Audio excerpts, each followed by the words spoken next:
فاسألوا أهل الذكر إن كنتم لا تعلمون.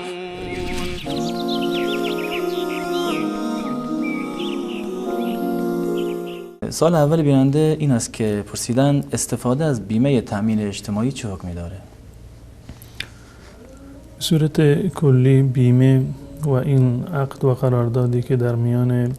یک فرد یا یک مجموعه در مقابل یا اداره بیمه منعقد می شود،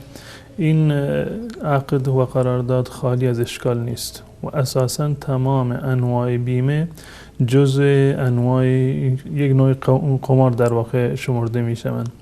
به استثنای مواردی که انسان مجبور هست و یک حکم قهری بر انسان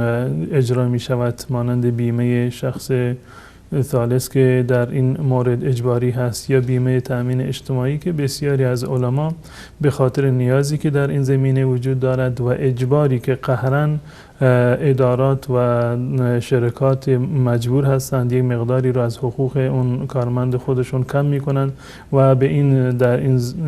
این موارد اختصاص میدن. این موارد رو بسیاری از علما استثناء کردن، یعنی چون که بر اونها تحمیل شده و اختیار دست خودشون نیست. چون که تحمیل شده، چون که در واقع چاری جز این ندارند و مجبور هستند که این مورد را بپذیرند. اما از نظر اساسی و به صورت کلی این عقد و قرارداد بیمه با تعالیم اسلام و با اصولی که در باب معاملات اسلامی وجود داره این هیچ گونه توافقی را نداره و این علمایی هم که فتوا به جوازش دادن فقط در حد ضرورت و در همون مقدار ضرورت گفتند که جایز است.